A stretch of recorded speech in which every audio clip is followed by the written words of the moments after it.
Hai semua, kembali lagi di Biologi Zone.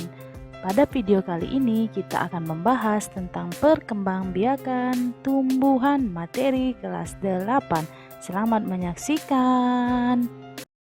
Perkembangbiakan pada tumbuhan. Tumbuhan di sini yang dibahas ada 3, yaitu tumbuhan berbiji, tumbuhan paku atau pakis, dan tumbuhan lumut.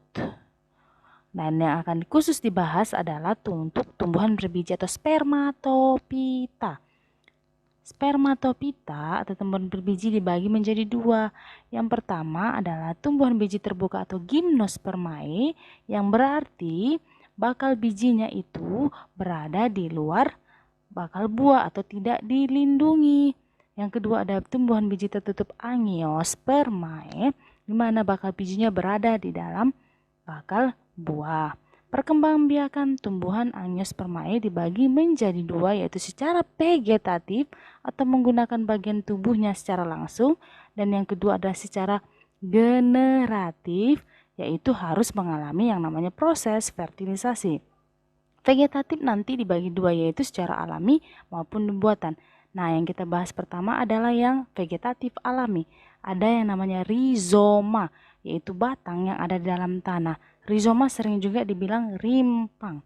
Nah, yang paling sering itu ada di membasakan, yaitu yang pertama ada namanya seperti jahe, kunyit. Lalu yang kedua ada stolon. Stolon ini adalah batang tumbuhan yang akan menjalar di atas tanah. Nah, tumbuhan yang paling terkenal, yang paling sering makan ini adalah contohnya stroberi. Kemudian ada umbi lapis.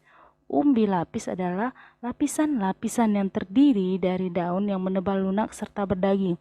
Nah, contoh umbi lapis adalah pada bawang merah ataupun contohnya pada bawang bombay.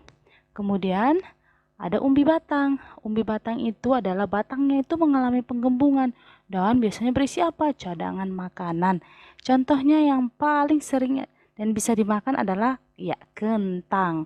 Kemudian ada kucup adventif daun, yaitu bagian daunnya itu biasa berisi calon tunas. Ada daun, ada batang. Nah, yang paling gampang ditumbuhkan nih yaitu Coleus sp atau juga daun cocor bebek. Nah, masuk kita ke vegetatif buatannya. Yang buatan berarti dibuat oleh manusia, yaitu contoh yang paling sering itu di dunia pertanian adalah cangkok. Nah, cangkok itu dilakukan pada cabang atau ranting tanaman. Kemudian ada juga merunduk. Nah, istilah merunduk ini artinya teknik menyentuhkan rantingnya langsung disentuhkan ke tanah lalu ditimbun dengan tanah.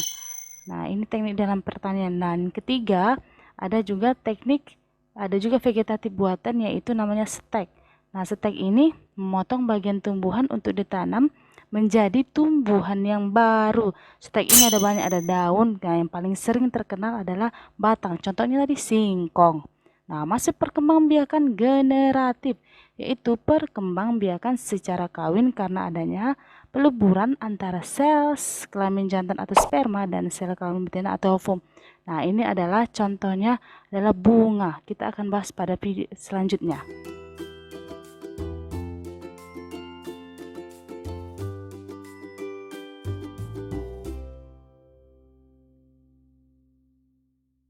Berikut ini adalah penjelasannya. Yang pertama ada bagian kelopak bunga, yang kedua ada dasar bunga, ketiga mahkota bunga, keempat stamen atau bagian jantan, yang kelima ada pistil bagian betina. Nah, ini adalah bagiannya yang pertama dari bawah, yaitu kelopak bunga atau sepal melindungi mahkota bunga saat kuncup sampai dengan berkembang. Kemudian setelah kelopak bunga ada bagian yang namanya mahkota bunga. Nah, mahkota bunga ini biasa adalah perhiasan bunga untuk menarik perhatian serangga. Biasanya warnanya menarik ya, untuk menarik serangga. Kemudian kita masuk ke bagian kepala putik. Yang ditunjuk itu adalah kepala putik, yaitu bagian paling lengket pada putik. Kemudian ada bagian yang di bawahnya lagi yang namanya tangkai putik.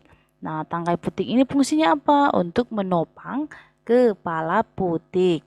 Nah, Setelah itu ada juga bakal buah. Nah, bakal buah ini nantilah tempat calon biji atau tempat buahnya nanti. Kemudian setelah selesai bagian putih, kita masuk ke bagian benang sari. Yang pertama ada kepala sari, yaitu tempat memproduksi polen atau serbuk sari. Kemudian ada tangkai sari, nah yaitu berfungsi untuk menopang kepala sari. Demikian tentang materi pada hari ini. Semoga pelajarannya dapat dipahami oleh teman-teman semuanya. Sampai jumpa di materi berikutnya. Terima kasih.